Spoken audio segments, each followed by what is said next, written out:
대선 전 마지막 방송인데 오늘 브리핑은 칭찬으로 마무리해 볼까 합니다. 원래 시사방송은 칭찬에 인색하거든요. 예. 문제점만 지적해도 넘치는 세상이기 때문에. 근데 대선 당일이기 때문에 각 후보에 대한 칭찬, 좋은 점, 대단한 점만 한번 얘기해 볼까요? 네, 어떤 점을 준비해 오셨나요? 아주 곰곰이 생각해 봤어요. 네. 어젯밤에. 다섯 후보에 대한 보통은 이제 문제점이나 또는 아쉬웠던 점이나 약점이나 뭐 이런 얘기들을 주로 하게 되죠. 대선 지금까지 주로 이제 그런 이야기 하셨고요. 네. 1번 후보부터 얘기해 보자면 제가 보기 가장 대단한 점은 지난 5년간 미디어 지원을 가장 받지 못한 후보예요. 네. 생각해 보시면 뭐 종편이나 지상파나 종이 매체나 할 거 없이 민원연에 계속 발표했던 지표에서 나왔지만 마이너스 점수를 계속 받았던. 근데 이 범진보라고 할 수 있는 진영이 이제 맏형격인 후보였죠. 후보로서 일종의 울타리 혹은 버팀목 역할을 하면서 마지막까지 버텨냈다. 그 점이 제가 보기에는 가장 대단한 점이고, 김대중 전 대통령조차 이제 DJP 연합이라는 큰 기술이 필요했거든요. 집권을 위해서는.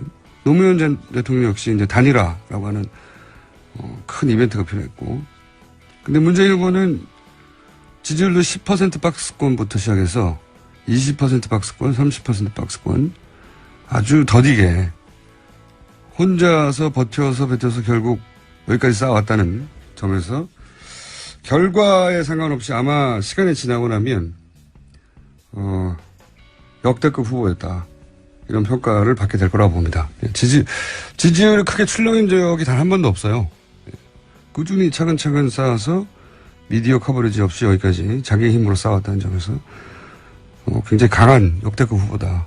되돌아보면 2번 후보의 대단한 점은 홍준표 후보는 가장 늦게 시작했죠.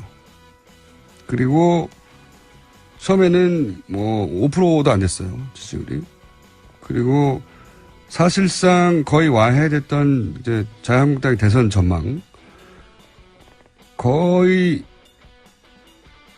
개인 역량만으로 제가 보기엔 여기까지 끌어올렸던 점에서 대단하다. 만약 대선 기간이 한 달만 더 길었고 그리고 대선 기간이 본인이 한 달만 더 전에 후보가 되었더라면 제가 보기에는 이번 선거에서는 탄핵에 반대했던 20%가 있었잖아요. 여론조사 해보면 항상 한 20에서 25% 정도는 탄핵에 반대하던 국민들이 있었는데 그 층에 기대는 전략을 구사했거든요. 처음에. 그 표부터 모으려고.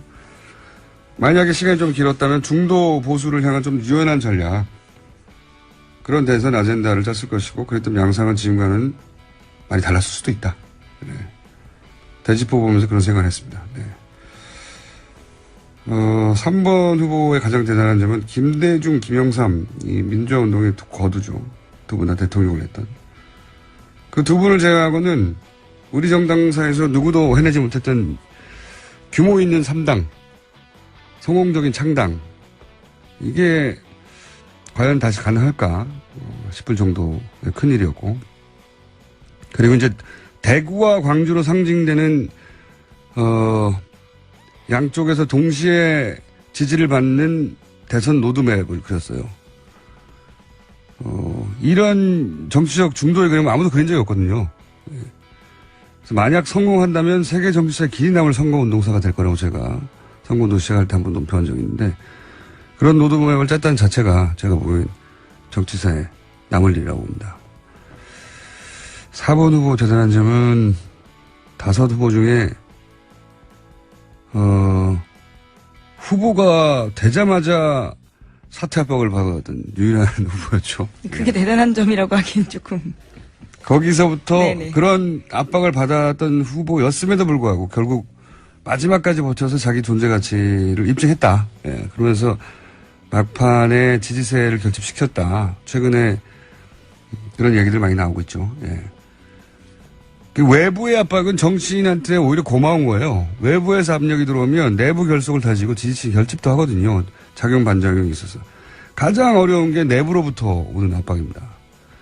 그 노무현 대통령 때도 결국은 단일화에 응할 수밖에 없었죠. 예.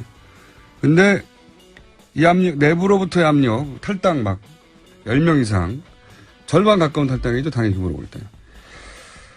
그거를 버텨냈다는 게 이미 정치적 승자고, 특히 이제 20대, 30대 새로운 보수층을 사실상 발굴해낸 거죠. 20, 30대 보수층은 보수정당이 타겟을 한 적이 없어요. 네. 그런 보수층을 만들어냈다는 점에서도 정치사에 기록이 될 것 같고, 5번 후보는 진보정당의 대선 후보는 오래전부터 있어 왔습니다. 근데 이렇게까지 대선전에서 자기 존재감을 확실히 드러내는 후보는 없었다. 진보정당 선거는 역대로 이제 개인보다는 조직, 그리고 자질 이전인 선명성, 이런 걸로 승부를 했단 말이죠. 근데 심상정 후보는 철저히 자기 능력, 자기 자질로 지금 대중에게 이제 진보정당이 왜 필요한지, 그걸 설득했고, 통했어요. 네, 일정 정도. 그래서 소위 이제 386 세대부터 이어지던 운동권 문화가 아니라 유승민 후보 경우와 비슷하게 젊은 진보 유권자층이 이번에 새롭게 만들어졌다. 네. 역시 진보정당 선거운동사를 다 했었다. 네. 5 후보 모두 기록될 여러 가지 의미로 이번 대선은 여러 가지 의미로 이 후보들에 대한 해석들이 대선 끝나고 나서도 나올 것 같습니다. 자, 공장에서 뉴스 공장에서 보기 힘든 칭찬 세례를 예, 너무 어색하네요. 네, 막 퍼붓고 났더니 저도 물을 마시고 싶고. 자, 각 후보를 지지하시는 분들은 지지는 사실은 아무것도 아니에요. 투표를 하지 않으면. 예. 지지율도 아무것도 아니고. 투표도 꼭 하시기 바랍니다. 여기까지 하겠습니다. 시사인의 김은지였습니다. 감사합니다. 아침 6시부터 19대 대통령 선거가 시작됐습니다. 이번 대선에서는 몇 가지 바뀔 점들이 있죠. 투표할 때 주의사항은 뭔지 서울시 선거관리위원회 이홍택 홍보 담당관 전화 연결했습니다. 안녕하세요. 예, 안녕하세요. 네.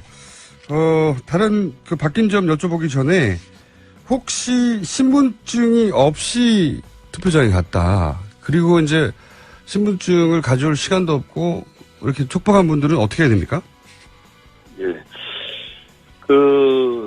대통령 선거일이 임시 공휴일이지만 예. 읍면동 주민센터에서는 투표를 위한 신분증 재발급 서비스를 제공하고 있습니다. 아하. 그래서 자신의 주소지 관할 읍면동 주민센터에 전화로 확인하신 후에 본인 사진 한 장을 가지고 가서 신분증을 재발급 받아서 투표를 하실 수 있습니다.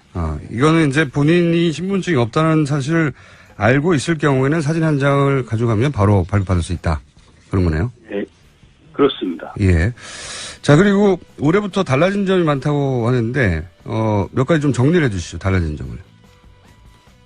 예. 유권자가 실감할 수 있을 정도로 크게 달라진 점은 3가지로 이렇게 볼 수가 있습니다. 예. 그래서 선거일에 투표 시간하고 선거일 SNS 선거운동, 그리고 투표 인증샷이 달라졌습니다. 첫째, 투표 시간은 2시간 늘어났습니다. 이번 대통령 선거는 오전 6시서부터 오후 8시까지 투표를 할 수가 있습니다. 그리고 둘째, 선거 당일인 5월 9일에도 SNS상에서 선거운동이 가능해졌습니다. 즉 선거운동을 할 수 있는 사람이라면 선거일에도 문자메시지나 인터넷, 전자우편을 이용해서 선거운동을 할 수 있도록 선거법이 바뀌었습니다. 그리고 셋째, SNS상 선거일에도 선거운동이 가능해짐에 따라서 SNS에 게시하는 특정 정당이나 후보자를 지지하는 투표 인증샷도 가능해졌습니다. 후보자나 정당 대표자 등과 함께 촬영한 투표 인증샷을 선거운동 또는 투표 참여 문구와 함께 전송도 할 수가 있고요. 엄지를 들거나 손가락으로 V자를 표시하는 등 특정 후보자를 기호를 표시한 투표 인증샷도 게시 전송할 수 있습니다. 그렇군요. 그러니까 선거운동원의 경우에는 온라인상에서도 마지막 순간까지 8시까지 선거운동을 할 수 있고 온라인상에서만. 그리고 아니요. 선거운동원뿐만이 아니라 예. 일반 국민 유권자 등에서 선거운동을 할 수 있는 사람이라면 SNS상에서는 모두가 다 선거운동이 가능합니다. 여기서 제가 약간 헷갈리는데, 선거운동원 뿐만이 아니라 일반인도 선거운동을 당일날, 그러니까 오늘 할 수 있다고요, 8시까지? 그렇습니다. 여기서 이제 선거운동이 뭔가가 중요해지는데, 그러니까 선거운동이라는 게 선거운동원의 경우에는, 자기 정당의 후보를 선택해달라는 그런 운동이 될 텐데, 일반인도 그러면 뭐 1번을 선택해주세요, 2번을 선택해주세요, 이렇게 할 수 있습니까, 오늘? 예, 그런 것도 이렇게 가능합니다. 이게 선거법상에 예. 선거운동을 할 수 없는 자가 아닌 사람이라면 예. SNS상에서는 모두가 다 선거운동이 가능합니다. 선거운동을 할 수 없는 사람이라는 게 누구죠? 이게 예를 들면 이제 예. 공무원. 공무원. 법상에 예를 들면 그 중립, 아하. 통반장, 예를 들면 독립반장. 예. 그런 사람들이 이제 선거법상에 선거운동을 할 수 없는 자를 이렇게 정해놓은 사람들이거든요. 예. 그렇지 않은 일반인 모두는 선거운동을 할 수가 있습니다. 19세 이상에. 그렇군요. 그러면 오늘 할 수 없는 일을 알려주세요. 일반인들의 경우에 오늘 해서는 선거법상 문제가 되는 일은 뭐가 있습니까? 예, 오프라인 상에서 선거운동이 이제 할 수가 없습니다. 오프라인 상에서는. 오프라인 상에서는, 예, 오프라인 상에서는 이제 일체의 선거운동을 할 수가 없죠. 일치를 할 수 없다. 이게 이제 오프라인 상에서 예를 들어서 투표 참여 활동 권유를 하는 그런 거리에서 특정 정당이나 후보자를 지지 반대하는 것이 없이 그냥 단순하게 투표 참여하세요라는 그런 투표 참여 권유 활동을 할 수는 있지만 오프라인 상에서 특정 정당이나 후보자를 지지 추천 반대하는 행위 또 그것을 특정할 수 있는 방법으로 하는 행위는 할 수가 없는 거죠. 아하. 온라인, 오프라인이 철저히 구분이 되는군요. 오프라인 상에서는 선거운동을 포함해서 일반인 모두 선거운동을 해서는 안 되고.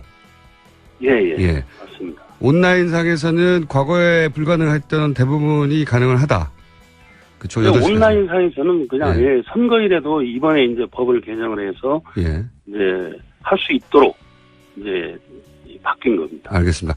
한 가지만 좀 더 구체적으로 여쭤볼게요. 왜냐하면 제가 알고 있는 것과 조금 다른 것 같아서 선거운동원들은 정당의 선거운동이나 정당 알아서 하겠죠. 근데 일반 유권자들이 온라인 상에서 오늘 오후 8시까지 예를 들어서 특정 정당 후보를 지지하거나 반대하거나 그런 행위를 SNS나 게시판 곳에서 할 수 있습니까? 나는 2번이 싫다 혹은 나는 1번을 지지한다 이런 얘기를 개인 자격으로 할 수 있습니까?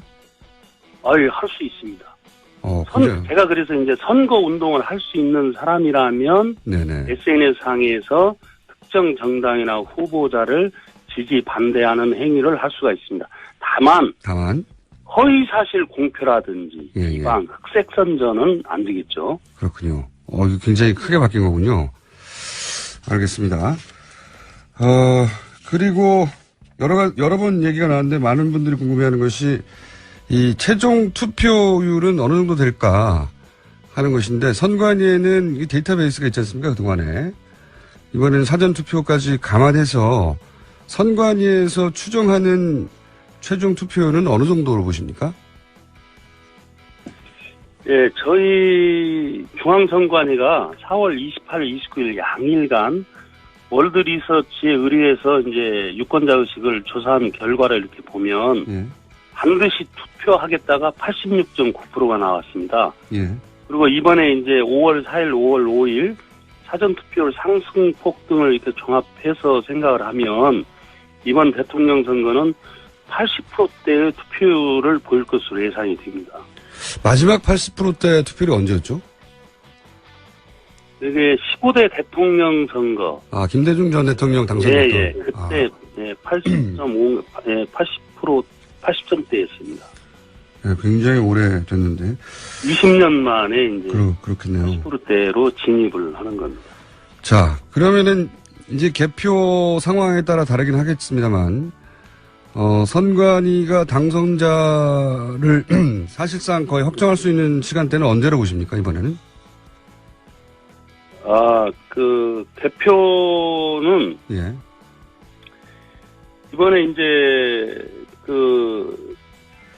이번 대통령 선거는 8시까지입니다. 그렇죠. 2시간이 더 늘어났습니다. 2시간 정도 늘어난 만큼 개표 거리가 더 늦춰지는 거고요. 예. 그리고 이제 투표용지가 이제 28.5cm 상당히 깁니다. 예. 그래서 이제 그것을 읽는 투표지 분류기가 읽는데 이제 시간이 좀 더 소요가 되고요. 예. 그리고 이제 투표율이 이제 높아서 이제 개표해야 할 투표지 수가 이제 더 많죠. 그래서 저희가 볼 때는 5월 10일 새벽 2시 이후에 2시. 이렇게 가능할 것으로 이렇게 판단이 되고 있습니다. 당선자 윤곽이 나올 것으로 이렇게 판단하고 있습니다. 2시요. 알겠습니다. 마지막으로 이 방송을 듣는 아직 투표하지 않은 유권자들에게 선관위에서 한 말씀 해주십시오. 우리 선거관리위원회는 60 이내에 치러지는 제19대 대통령 선거를 철저히 준비했습니다. 그래서 이번 대통령 선거가 갈등과 분열을 뛰어넘고 국민 통합과 화합을 이루는 아름다운 선거로 치르기 위해서 마지막까지 최선을 다하고 있습니다. 참여와 희망, 공정과 화합의 아름다운 선거는 국민 여러분의 적극적인 투표 참여로 뿌리를 내릴 수 있습니다. 오늘 대통령 선거 투표 시간은 오전 6시서부터 오후 8시까지입니다. 국민 여러분께서 투표에 적극 참여해 주시기를 바라겠습니다. 감사합니다. 네, 오늘 말씀 감사합니다. 예, 고맙습니다. 네, 지금까지 서울시 선거관리위원회 이홍택 홍보 담당관이었습니다.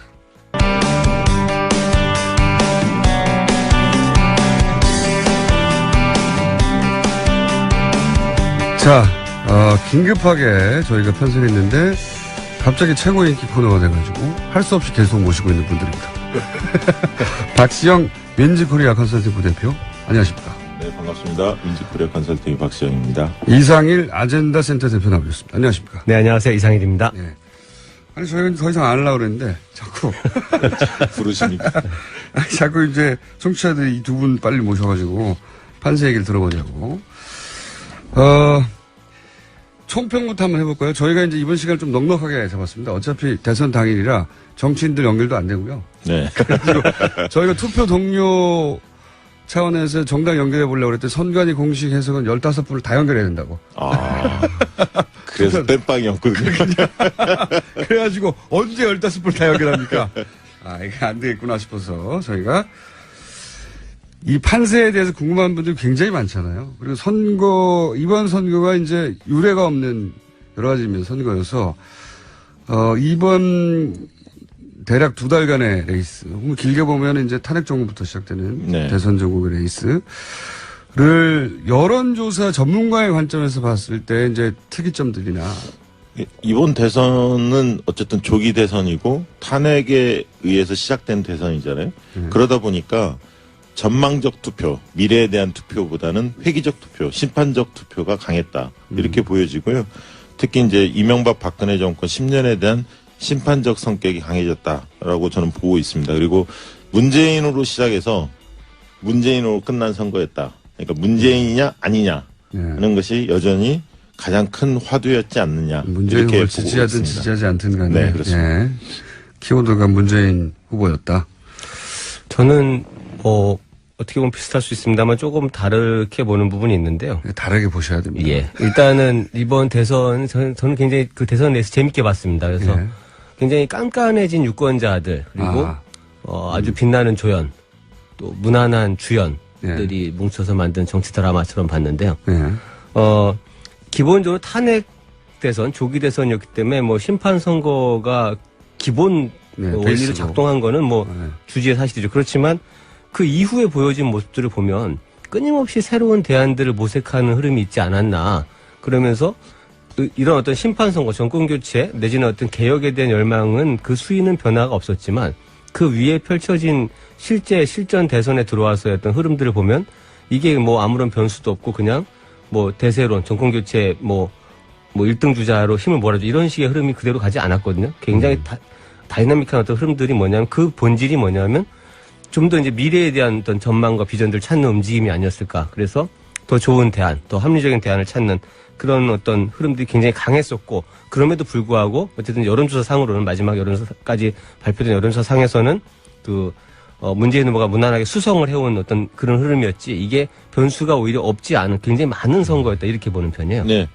TV 토론회가 가장 중요했죠. 이번 선거 자체. 왜냐하면 검증할 시간이 별로 없었기 때문에, 갑작스럽게 닥친 대선이었기 때문에 TV 토론에 대한 시청률도 굉장히 높았고요. 국민적 관심도가 높았고, 이번 선거를 계기로 해서 컨텐츠가 강한 정치인이 앞으로 부상할 가능성이 상당히 커졌다. 다음 선거에서도. 네. 토론회에서 제대로 못하면 그렇죠. 아무리 지지율이 높아도 한 방에 훅 갈 수 있는. 폭망할 수 있는. 네. 그런 어떤 환경이 새로운 환경인 것 같습니다. 예.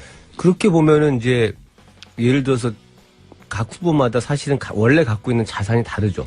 문재인 후보는 이미 대선을 한번 치렀던 분이고, 또 여러 가지 한계에 대한 지적도 있지만 또 강력한 지지층, 고정 지지층 갖고 있는 후보입니다. 그렇기 때문에 TV 토론에서의 어느 정도의 어떤 뭐 성과도 보이고 한계도 보였을 텐데, 이런 부정적인 측면이 보이더라도 크게 무너지지 않는 그 특성이 있죠. 그 견고하게 버텨주고, 왜냐면 오랫동안 정치적으로 단련된 지지층이 함께 같이 가기 때문에 어지간한 공세나 네거티브에도 흔들리지 않는 특성이 있습니다. 그렇지만 새로 등장한 후보들, 새롭게 검증받는 후보들은 그 하나의 어떤 이슈나 상황에서 큰 폭의 출렁거림이 있거든요.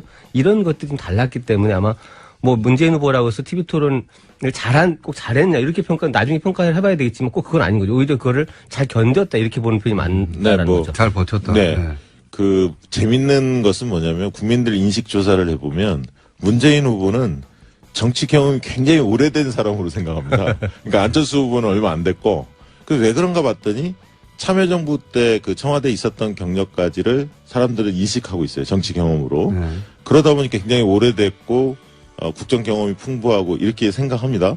그리고 이제 문재인 후보의 입장에서는 당대표 했던 것이 굉장히 큰 도움이 된 것 같아요. 그러니까 어떤 면에서 그렇습니까? 전반적으로 어떤 메커니즘 속에서의 정책이 작동하는지, 이거는 뭐 청와대 경험도 있었지만 당대표를 하다 보면 다양한 어떤 정책 이해 관계자들을 만나거든요. 네. 그러면서 약간 노련해졌다 할까요? 안정감, 이런 부분들이 상당히 과거에 비해서는 강화됐다 이렇게 보여지고, 이번 대선은 가장 하이라이트는 23일 날 선관위 1차 토론회 했던 그 안철수 후보의 MB 아바타 이 발언이 있었던 그 토론회가 하필이면 그날 가장 큰 토론회가 시청률도 가장 높았어요. 그렇죠. 네. 대선의 변곡점, 판세 변곡점을 규정했던 가장 큰 사건이 아니었나, 계기가 아니었나 그렇게 봅니다. 그 부분이 사실 저도 굉장히 이해가 안 됐는데, 이제 어떻게 보면은 이 안철수 후보의 그 당시에 아마 본인이 언젠가는 그걸 설명을 할 있을 것 같은데, 이게 왜 그랬을까라는 생각을 해보면, 이게 어떻게 이해할 수 있냐면은 오프라인 세계의 어떤 정치권의 움직임 흐름하고 온라인 쪽의 흐름이 이게 다르죠. 굉장히 다르게 형성이 돼 있는데, 이 온라인 상에서 사실은 이 문재인 후보의 강력한 지지층들, 굉장히 소위 말하는 문바라고까지 불리는 그 지지층들의 움직임이 굉장히 활발하거든요. 그런 어떤 움직임 속에서 아마 그 전까지 상황에, 그 직전에 보면 양강구도, 안철수 문재인 양강구도 형성된 직후에 안철수 후보에 대한 네거티브 이슈가 몇 가지가 쭉 올라옵니다. 뭐 안철수 후보의 딸, 부인 관련된 이슈. 유치원 이슈부터 시작해서 시작해서. 유치원. 그래서 이런 것들이 쭉 그 온라인상에서 굉장히 강하게 확산이 되고 푸시가 되면서 안철수 후보는 그 부분에 대한 네거티브 그 공세에 굉장한 스트레스를 느낀 게 아닐까. 그러니까 오프라인이 아니라 온라인상에서의 공세에 그렇죠. 안철수 후보 자신이거나 혹은 그 캠프 내에서 지나치게 민감하게 반응했다. 그러니까 그거를 오프라인 TV 토론에 와서 갑자기 그러니까요. 뜬금없이 던지니까 그 세계를 잘 이해하지 않거나 아니면 별 무관심한 분들 입장에서는 저 사람은 왜 저러지라는 반응. 그때 그 황당함. 그래서 그런 말이 나왔다고 생각하시는 저는 거죠? 그런 해석을 누군가 하는 거 들어도 굉장히 일리가 있지 않나. 저도 그 일리 있는 해석이라고 봅니다. 그러니까 4월 10일 날, 11일 날, 4월 둘째 주가 사실은 1차 어떻게 보면 분기점입니다. 승부에 있어서. 왜냐하면 4월 10일, 11일 날 양강구도 확실히 형성이 됐고, 실제 형성이 됐고. 예, 접전이 이루어졌거든요. 두 분이 문재인, 여론조사 안철수 시절 하시는 분들이니까 그때 양강구도가 확실히 형성됐다는 건 사실인 거죠. 예, 그렇죠. 그러니까 역전됐다는 조사도 일부 있었고, 대부분 조사에서는 한 5% 내에서 붙었다. 이게 이제 정설이었는데요. 각종 언론사에서 여론조사 결과 쏟아졌죠. 근데 그 이후에 그 일주일을 어떻게 보내느냐가 사실은 안철수 후보한테 굉장히 중요했습니다. 왜냐하면 그 다음 주 17일부터는 선거운동 기간이 들어가기 때문에 사실은 조직력이 상대적으로 안철수 후보는 문재인 후보에 비해 약하지 않습니까? 정당세가 약하기 때문에 결국 바람으로 이 골든 크로스를 넘어서야 하는데 사실은 그 일주일이 중요했는데 그 당시에 이제 각종 검증 공세 그리고 특히 단설 유치원 발언 등등으로 인해서 상당히 이제 지지율이 조금씩 빠지기 시작했습니다. 사실 그러면서 이제 선거운동 기간에 들어갔거든요. 그러면서 선거운동 기간 들어가면서 아무래도 조직세에 밀리다 보니까 처음에는 벽보와 관련해서 굉장히 호평이 있었죠. 참신하다. 근데 선거운동 방식은 기성 정치인들하고 크게 다르지 않았거든요. 국민의당의 어떤 캠페인 기조가. 예를 들어서 지금 최근에 뚜벅이하고는 달랐던 거죠. 달랐던 거죠. 네. 과거와 똑같이 갔던 겁니다. 그러면서 지지율은 점점 빠졌고 결정타였던 아까 23일 날 TV토론 그 이후에 대통령감이냐 하는 의문점이 국민적으로 확산이 됐죠. 이제 그런 측면에서 사실은 누구를 탓하기 전에 사실은 안철수 후보 개인이 까먹은 게 하나 있고요. 그 다음에 정당의 국민의당의 선거 전략 자체가 좀 잘못된 게 아닌가. 좀 참신한 방향으로 계속 밀고 갔어야 하는데 기성 정치판하고 크게 다르지 않았다. 결국 새로운 그런 모습을 창출하는데 실패했다. 이렇게 보여집니다. 물론 마지막에 이 뚜벅이 유세 같은 경우 굉장히 호평이 있고 저는 효과가 있다고 보여지는데 좀 늦은 게 아닌가 그런 생각이 듭니다. 저도 이번 대선에서 결국은 이제 어떤 변화, 뭐 여론조사상 지지도의 변화가 됐던 흐름의 변화에서 가장 크게 주목된 부분은 역시 양강구도의 형성과 그 직후, 직전 직후 일주일 정도였다고 보이는데요. 그때 이제 안철수 후보가 자기 지지를 지켜내느냐 못 지켜내느냐 그렇죠. 굉장히 근데 그렇죠. 그 당시에 저는 무슨 생각을 했었냐면은 안철수 후보한테 모여든 지지층의 어떤 지지율의 그 합은 이 굉장히 어떻게 보면은 뭔가 해석되지 않는 정도의 강한 반문 비문 정서가 그냥 일시적으로 딱 몰려온 거잖아요. 그럼 거기에 뭔가 세기를 박는 그 액션은 후보가 해야 된다라고 봤는데 그렇죠. 그때 잘 돌이켜 보시면 안철수 후보 쪽의 어떤 그 당시 막 지지율이 고공행진을 시작했을 때 흐름은 뭐냐면 결국 문재인을 거꾸로 쓴 사람은 나다. 그리고 이걸 뭐 압도적인 지지를 모아서 오히려 그걸 해달라. 환호하고 지지를 호소하는 것만 했단 말이죠. 그러니까 이게 뭐냐면 만세 부르는 거죠, 어떻게 보면. 거기서 지금 예를 들면은 사실은 그래도 여전히 이제 세력으로서는 이제 중소정당인 거고, 뭐 지역적 기반의 한계도 있고, 집권을 한다 하더라도 불안감들, 뭐 좌우의 스펙트럼이 어떻게 묶을 것인가에 대한 문제, 숙제가 여전히 많이 남아있는 상태인데 그 숙제를 해결하려는 의지, 이렇게 연대가 됐든 통합이 됐든 아니면 뭐 어떤 안철수만의 비전이 됐든 이런 것들 가지고 아니면 기존에 차라리 문재인, 홍준표, 그러니까 민주당, 한국당과는 다른 정치 문법을 보여줄 안철수만의 정치 방식, 홍보 방식을 갖고 지금 같은 어떤 그런 선거운동을 한다든지 이렇게 새로운 걸 보여줬어야 되거나 통합의 정신을 구현했어야 되는데 그대로 가져가면서 오히려 이제 검증 공세가 시작되니까 맞대응을 한 게 뭐냐면 이 문재인 후보 아들 이슈를 가장 공격적으로 지금 끝까지 물고 늘어지는 거는 사실 국민의당입니다. 이 보수 정당들이 아니고 동일한 방식으로 이제 공방을 시작하고 과거의 기존 정당과 동일한 어떤 문법으로 정치 공방을 시작을 했죠.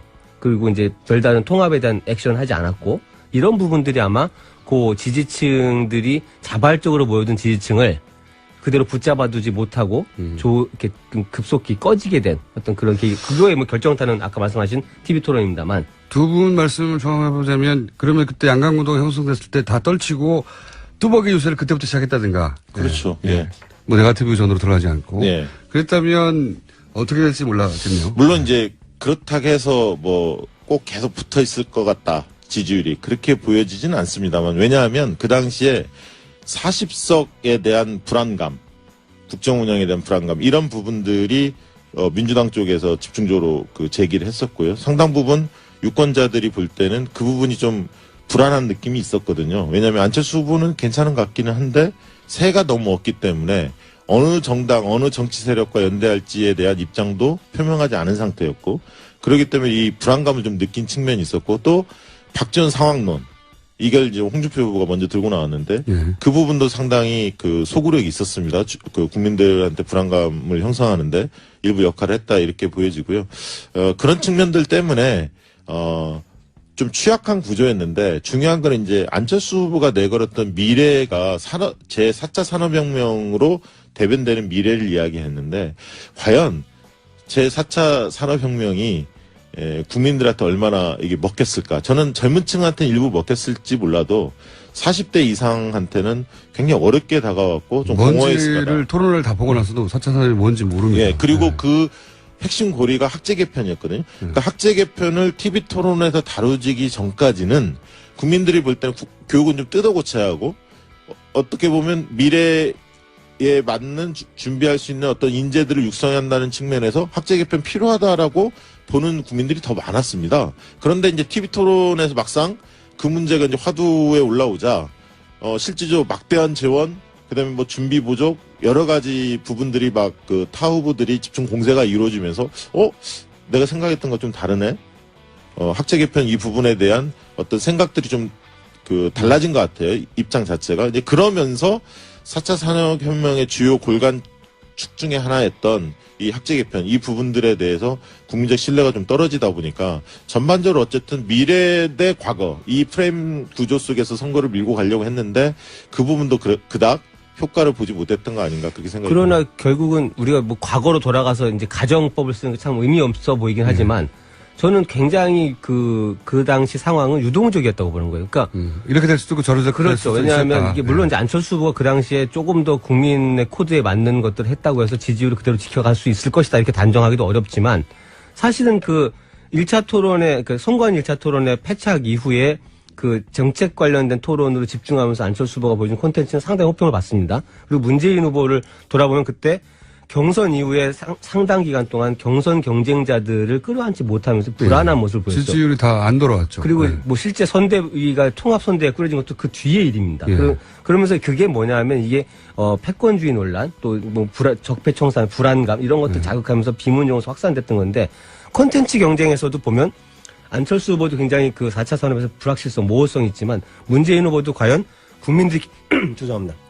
기대했던 그런 준비된 후보로서의 역량, 그 수준에 와 있었냐라고 하면 그 부분도 굉장히 지금 미흡한 점이 많이 보였어요. 예를 들어서 이제 뭐 국민연금 소득대체율 상향, 재원 마련 문제, 네. 일자리 그 81만 개의 네. 그 소위 예산 재정 문제, 뭐 복지 공약을 다 이행하는 데 드는 그 추가적인 어떤 그 돈의 문제 네. 이런 것들에서 구체적인 설명들을 못 내놓습니다. 그러니까 결과적으로 그런 상황을 보면 만약에 그 시점에 양강구도가 형성됐을 때 콘텐츠 경쟁이나 내지는 정치의 비전의 경쟁으로 새롭게 들어갔다라고 했을 때 흐름은 알 수 없었던 게 아닌가. 근데 이 부분에서 오히려 안철수 후보는 신인 정치인, 새롭게 떠오른 정치인한테 기대하는 그런 어떤 코드에서 벗어난 오히려 과거의 기존의 국민들이 식상해하는 그런 정치의 모습으로 돌아갔던 게 아닌가. 저는 그렇게 보는 거죠. 네, 근데 그 1차 토론을 잘 볼 필요가 있는데 SBS에서 1차 토론을 했었습니다. 당시에. 두 분이 사이가 안 좋으신가요? 아니 지금 예. 저희가 이제 일부 시간이 거의 다 돼서 제가 잠깐 예. 잘랐는데 안철수 후보만 얘기하지 않고 다른 후보들도 얘기할 텐데 워낙 판세에 큰 영향을 미쳤기 때문에 일단 안철수 후보 이야기로 시작을 했고요. 저희가 8시 10분에 2부가 끝나더라도 두 분과 함께 다시 돌아옵니다. 오늘은 두 분이 주인공이에요, 거의. 네. 그래서 걱정하지 마시고, 막판 판세도 얘기해야 되고, 다른 후보 얘기도 해야 되는데, 이렇게 끝나는 거 아닌가 걱정하지 마시고. 네, 다른 질문 해주십시오. 돌아옵니다. 돌아오는데, 어쨌든 두 분이 약간 안철수 후보와 관련해서는 변곡점이 됐던 그 지점에 대해서 이제 해석이 좀 다르신 거죠. 어차피 흩어질 표였다 쪽에 가깝고, 그리고 박지영 부대표님은, 이상일 대표님은 아니다. 관리했다면 어떻게 될지 몰랐다. 당시 문재인 후보도 그렇게 수석을 잘하고 있지 않았다. 뭐 이렇게 요약할 수 있습니다. 여기까지 정리를 하고 15분에 저희 다시 돌아옵니다. 이 두 분과 함께. 예. 김호준입니다. 3부에서 뵙겠습니다. 한 20%가 있었잖아요. 여론조사 해보면 항상 한 20에서 25% 정도는 탄핵에 반대하는 국민들이 있었는데 그 층에 기대는 전략을 구사했거든요. 처음에. 그 표부터 모으려고. 만약에 시간이 좀 길었다면 중도 보수를 향한 좀 유연한 전략, 그런 대선 아젠다를 짰을 것이고, 그랬던 양상은 지금과는 많이 달랐을 수도 있다. 네. 대지포 보면서 그런 생각을 했습니다. 네. 3번 후보의 가장 대단한 점은 김대중, 김영삼, 이 민주화운동의 거두죠. 두 분 다 대통령을 했던. 그 두 분을 제외하고는 우리 정당사에서 누구도 해내지 못했던 규모 있는 3당, 성공적인 창당. 이게 과연 다시 가능할까 싶을 정도의 큰일이었고, 그리고 이제 대구와 광주로 상징되는 양쪽에서 동시에 지지를 받는 대선 로드맵을 그렸어요. 이런 정치적 중도를 그리면 아무도 그린 적이 없거든요. 그래서 만약 성공한다면 세계 정치사에 길이 남을 선거운동사가 될 거라고 제가 선거운동 시작할 때 한번 논평한 적이 있는데, 그런 로드맵을 짰다는 자체가 제가 보기엔 정치사에 남을 일이라고 봅니다. 4번 후보 대단한 점은 5 후보 중에 후보가 되자마자 사퇴 압박을 받았던 유일한 후보였죠. 그게 대단한 점이라고 하기엔 조금. 거기서부터 네네. 그런 압박을 받았던 후보였음에도 불구하고 결국 마지막까지 버텨서 자기 존재 가치를 입증했다. 예, 그러면서 막판에 지지세를 결집시켰다. 최근에 그런 얘기들 많이 나오고 있죠. 예. 그 외부의 압박은 정치인한테 오히려 고마운 거예요. 외부에서 압력이 들어오면 내부 결속을 다지고 지지층 결집도 하거든요. 작용 반작용이 있어서. 가장 어려운 게 내부로부터 오는 압박입니다. 그 노무현 대통령 때도 결국은 단일화 응할 수밖에 없었죠. 예. 근데 이 압력, 내부로부터의 압력, 탈당 막 10명 이상, 절반 가까운 탈당이죠. 당연히 후보로 올 때. 그거를 버텨냈다는 게 이미 정치적 승자고, 특히 이제 20대, 30대 새로운 보수층을 사실상 발굴해낸 거죠. 20, 30대 보수층은 보수정당이 타겟을 한 적이 없어요. 네. 그런 보수층을 만들어냈다는 점에서도 정치사의 기록이 될 것 같고, 5번 후보는 진보정당의 대선 후보는 오래전부터 있어 왔습니다. 근데 이렇게까지 대선전에서 자기 존재감을 확실히 드러내는 후보는 없었다. 진보정당 선거는 역대로 이제 개인보다는 조직. 대선전 마지막 방송인데 오늘 브리핑은 칭찬으로 마무리해 볼까 합니다. 원래 시사방송은 칭찬에 인색하거든요. 예. 문제점만 지적해도 넘치는 세상이기 때문에. 근데 대선 당일이기 때문에 각 후보에 대한 칭찬, 좋은 점, 대단한 점만 한번 얘기해 볼까요? 네, 어떤 점을 준비해 오셨나요? 아주 곰곰이 생각해 봤어요. 네. 어젯밤에. 5 후보에 대한 보통은 이제 문제점이나, 또는 아쉬웠던 점이나, 약점이나, 뭐 이런 얘기들을 주로 하게 되죠. 대선. 지금까지 주로 이제 그런 이야기 하셨고요. 네. 1번 후보부터 얘기해 보자면 제가 보기 가장 대단한 점은 지난 5년간 미디어 지원을 가장 받지 못한 후보예요. 네. 생각해 보시면, 뭐, 종편이나 지상파나 종이 매체나 할 거 없이, 민원연에 계속 발표했던 지표에서 나왔지만 마이너스 점수를 계속 받았던. 근데 이 범진보라고 할 수 있는 진영이 이제 맏형격인 후보였죠. 후보로서 일종의 울타리 혹은 버팀목, 역할을 하면서 마지막까지 버텨냈다. 그 점이 제가 보기에는 가장 대단한 점이고, 김대중 전 대통령조차 이제 DJP 연합이란 큰 기술이 필요했거든요, 집권을 위해서는. 노무현 전 대통령 역시 이제 단일화라고 하는 큰 이벤트가 필요했고. 근데 문재인 후보는 지지율도 10% 박스권부터 시작해서 20% 박스권, 30% 박스권 아주 더디게 혼자서 버텨서 결국 여기까지 쌓아왔다는 점에서 결과에 상관없이 아마 시간이 지나고 나면 역대급 후보였다. 이런 평가를 받게 될 거라고 봅니다. 지지율이 크게 출렁인 적이 단 한 번도 없어요. 꾸준히 차근차근 쌓아서 미디어 커버리지 없이 여기까지 자기의 힘으로 쌓았다는 점에서 굉장히 강한 역대급 후보다. 되돌아보면 2번 후보의 대단한 점은 홍준표 후보는 가장 늦게 시작했죠. 그리고 처음에는 뭐 5%도 안 됐어요, 지지율이. 그리고 사실상 거의 와해됐던 이제 자유한국당의 대선 전망, 거의 개인 역량만으로 제가 보기엔 여기까지 끌어올렸던 점에서 대단하다. 만약 대선 기간이 한 달만 더 길었고, 그리고 대선 기간이 본인이 한 달만 더 전에 후보가 되었더라면 제가 보기에는 이번 선거에서는 탄핵에 반대했던 그리고 자질 이전인 선명성 이런 걸로 승부를 했단 말이죠. 근데 심상정 후보는 철저히 자기 능력, 자기 자질로 지금 대중에게 이제 진보정당이 왜 필요한지 그걸 설득했고 통했어요. 네, 일정 정도.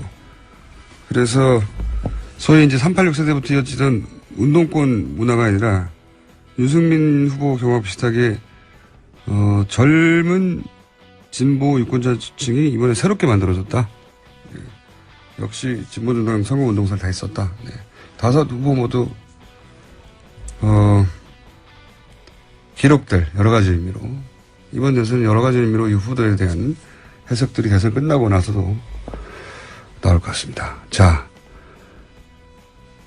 공장에서 뉴스 공장에서 보기 힘든 칭찬 세례를 예, 너무 어색하네요. 막, 막 퍼붓고 났더니 저도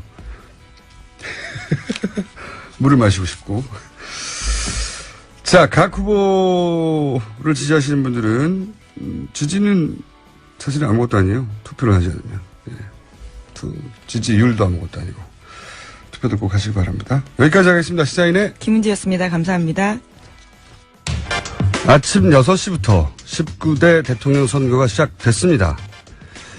이번 대선에서는 몇 가지 바뀔 점들이 있죠. 투표할 때 주의사항은 뭔지 서울시 선거관리위원회 이홍택 홍보 담당관 전화 연결했습니다. 안녕하세요. 예, 안녕하세요. 네. 다른 그 바뀐 점 여쭤보기 전에 혹시 신분증이 없이 투표장에 갔다. 그리고 이제 신분증을 가져올 시간도 없고 이렇게 촉박한 분들은 어떻게 해야 됩니까? 예. 대통령 선거일이 임시 공휴일이지만 예. 읍면동 주민센터에서는 투표를 위한 신분증 재발급 서비스를 제공하고 있습니다. 아하. 그래서 자신의 주소지 관할 읍면동 주민센터에 전화로 확인하신 후에 본인 사진 한 장을 가지고 가서 신분증을 재발급 받아서 투표를 하실 수 있습니다. 이거는 이제 본인이 신분증이 없다는 사실을 알고 있을 경우에는 사진 한 장을 가져가면 바로 발급받을 수 있다. 그런 거네요. 예, 그렇습니다. 예. 자, 그리고 올해부터 달라진 점이 많다고 하는데, 몇 가지 좀 정리를 해 주시죠. 달라진 점을. 예. 유권자가 실감할 수 있을 정도로 크게 달라진 점은 3가지로 이렇게 볼 수가 있습니다. 예. 그래서 선거일에 투표 시간하고 선거일 SNS 선거운동 그리고 투표 인증샷이 달라졌습니다. 첫째, 투표 시간은 2시간 늘어났습니다. 이번 대통령 선거는 오전 6시서부터 선거운동을 일체의 선거운동을 할 수가 없죠. 일치를 할 수 없다. 이게 이제 오프라인상에서 예를 들어서 예. 투표 참여 활동 그 권유를 하는 그런 그 가의에서 특정 정당이나 후보자를 지지 반대하는 것이 없이 그냥 단순하게 투표 참여하세요라는 그런 투표 참여 권유 활동을 할 수는 있지만 예. 오프라인상에서 특정 정당이나 후보자를 지지 추천 반대하는 행위 또 그것을 특정할 수 있는 방법으로 하는 행위는 할 수가 없는 거죠. 아하. 온라인, 오프라인이 철저히 구분이 되는군요. 오프라인 상에서는 선거운동을 포함해서 일반인 모두 선거운동을 해서는 안 되고. 예. 맞습니다. 온라인 상에서는 과거에 불가능했던 대부분이 가능을 하다. 그쵸. 온라인 상에서는 그냥 예. 선거일에도 이번에 이제 법을 개정을 해서 예. 이제 할 수 있도록 이제 바뀐 겁니다. 알겠습니다.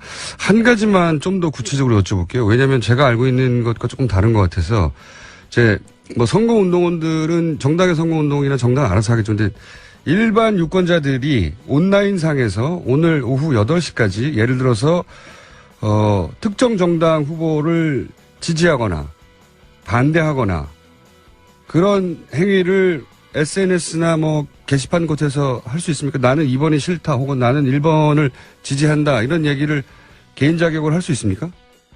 할 수 있습니다. 제가 그래서 이제 선거 운동을 할 수 있는 사람이라면 네네. SNS상에서 특정 정당이나 후보자를 지지 반대하는 행위를 할 수가 있습니다. 다만 허위사실 공표라든지 비방, 흑색 선전은 안 되겠죠. 그렇군요. 이거 굉장히 크게 바뀐 거군요. 알겠습니다. 그리고 여러 번 얘기가 나왔는데 많은 분들이 궁금해하는 것이 이 최종 투표율은 어느 정도 될까 하는 것인데 선관위에는 이 데이터베이스가 있지 않습니까? 그동안에. 이번에는 사전투표까지 감안해서 선관위에서 추정하는 최종 투표율은 어느 정도로 보십니까? 예, 저희 중앙선관위가 4월 28일, 29일 양일간 월드 리서치에 의뢰해서 이제 유권자의식을 조사한 결과를 이렇게 보면 예. 반드시 투표하겠다가 86.9%가 나왔습니다. 예.